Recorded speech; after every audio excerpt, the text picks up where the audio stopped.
arrived home around 11:50 last night, and we have a code that opens the garage. So as I'm typing in the code, I hear this loud, deep groan,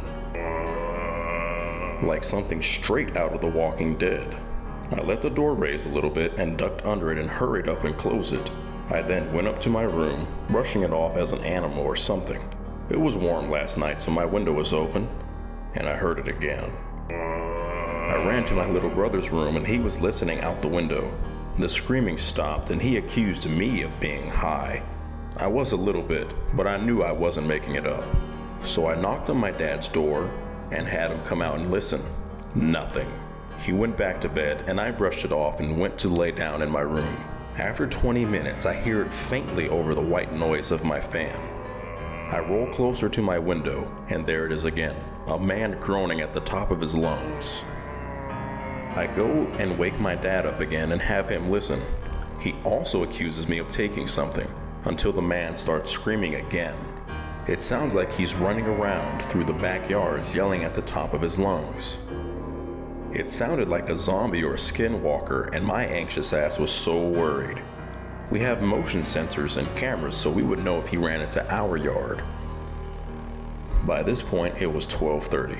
His fiance urges him to call the cops, which he does, and eventually they patrol the road behind us. They keep driving past the house, and all of a sudden he lets out one large scream, and the cars stop and get out to investigate.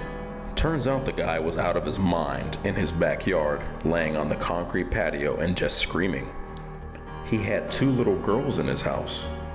I'm pretty sure they took him to the psych ward.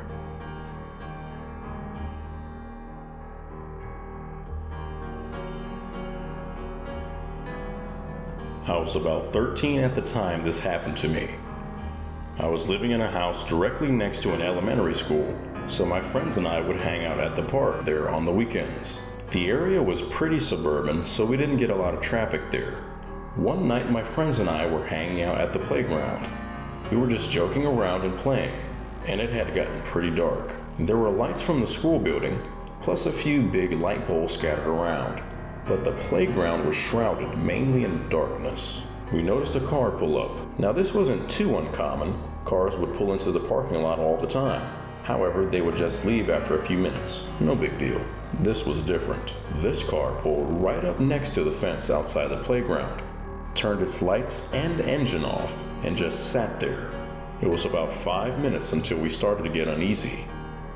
I felt a pit of dread start to form in my stomach. Our light-hearted mood had completely dissipated. I told my friends that we should make a break for it and just run to my house. Like I said, we lived just across the street. My house was completely in view. They agreed. Then after counting to 3, we ran as fast as we could to get to my house. As soon as we started running, the car turned back on. We ran harder, making it to my house and locking the door behind us. We watched the car pull out of the parking lot, only to drive slowly past my house, then out of sight. We were terrified but didn't know what to do. We settled down in my living room and eventually went back to joking around and having a good time. The thing is, I'm not sure my friends realized this, but the car ended up driving past my house 7 more times that night. They ended up going home around 11. And we never talked about it after that. To this day, I don't know who it was or what they wanted. I'm scared to think about what would have happened if I hadn't lived so close and gotten to safety so quickly. I still get chills thinking about it to this day.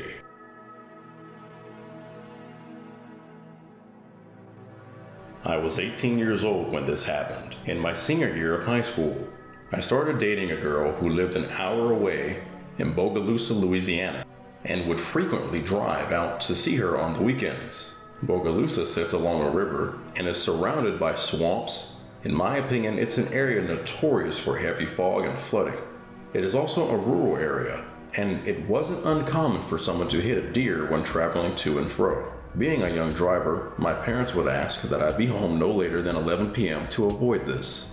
On this particular day, it rained heavily throughout, and at night it would be a foggy trip back to my home. The first half of the trip was normal. I drove at posted speeds and occasionally slowed down when I saw eyes in the tree line. This contributed to the eerie air surrounding these drives. I always felt like there was something lurking about and was tempted to gun it out of there. The only way I can describe the feeling accurately is to say that it was an atmosphere of stillness. Lights barely penetrated the fog, the rain had stopped, and the road was abandoned. It was like all life had stopped. Time passed, and halfway through the drive, I had finally reached a small bit of civilization. A Dollar General store left its lights on. A railroad track weaved through the road, and ahead of me a car pulled out of a McDonald's drive-thru. The car went pretty slow, which ticked me off because I had to meet curfew, but I stayed behind it in hopes that it would pull off soon. Following down the road, the car and myself left the little town. The path ahead was dark, so I kept a good following distance and tracked the car's taillights. I was exhausted.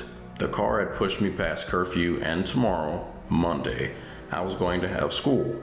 Dozing off, I rolled down the windows to get some cool air and kept following the car. Minutes passed. I was getting frustrated. We approached a railroad track that was slightly uphill, and being in a hurry, I pulled close behind the car I followed. Out of nowhere, the car in front of me jerked and skid across the pavement. No more than 8 feet in front of me, an emaciated figure was curled onto the tracks. Pale white, with patchy bald hair, a man rocked back and forth, clawing at his face. I quickly threw the steering wheel to avoid him and swung my car around him. Maneuvering as best I could, I managed to dodge him and slammed on the brakes once I passed.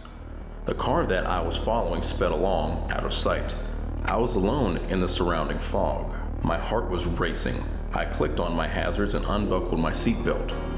Jutting myself out of the window, I stared back at what little the flashing lights could illuminate. Silence. Nothing except for the ticking of my blinkers. "Hello?" I gently cried out. "Are you all right? Did I hit you?"